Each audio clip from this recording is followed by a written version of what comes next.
면접 보셨는데 좀 어떤 질문들 나왔는지 이야기 드릴 수 있을까요?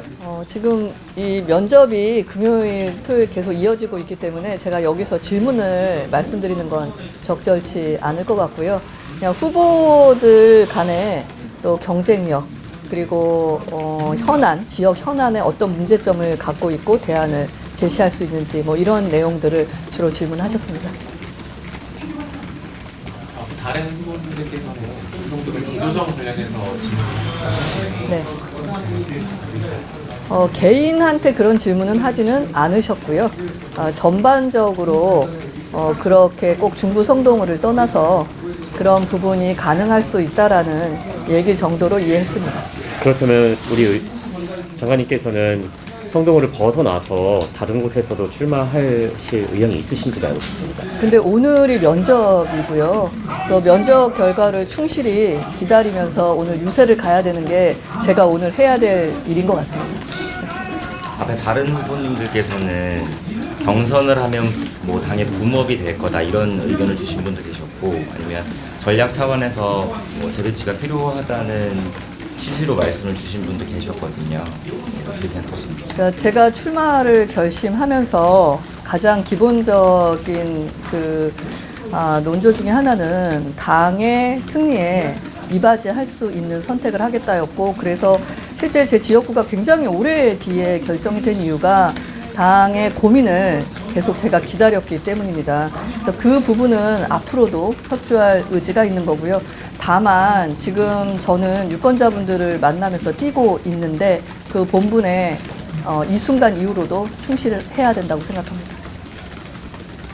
실제로 그 앞에 나온 후보들이 정치 베테랑들이잖아요. 뭐 하태경 의원이나 뭐 이혜원 의원이나 이 상대 후보들보다 좀 전략적으로 내가 좀 우위에 있다라고 하는 부분에 대해서 좀 말씀 좀 부탁드리겠습니다. 그러니까 한 분은 정치를 12년 하셨고 한 분은 정치를 20년 하신 굉장히 베테랑이신 선배님들이십니다.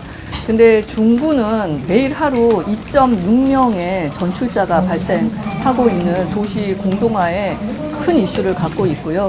그러니까 성동을도 지금 재개발 이후에 주변에 필요한 시설들이 구비되지 않아서 굉장히 주민들이 머물러 쉬는데 어려움이 있습니다.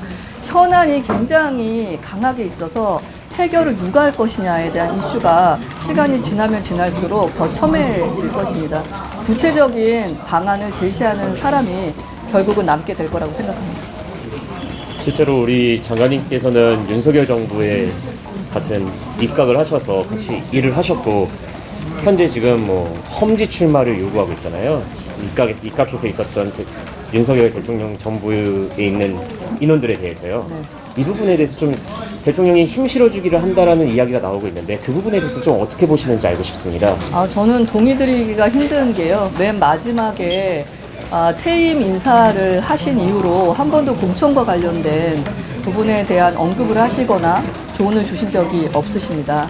아울러 그 당 관계자분들이랑 계속 지연되고 있었던 부분도 건네 들었는데 왜 이렇게 빨리 정리가 안 됐다라는 그러니까 어떻게 구체적으로 장관 한 명 한 명이 공천 과정이 진행되고 있는지에 대해서 정확히 모르시고 계신다라는 또 제가 후문도 들었거든요. 말씀 주신 대로 당에 일임하셨던 것 같고요. 저도 계속 당과만 이야기해왔습니다.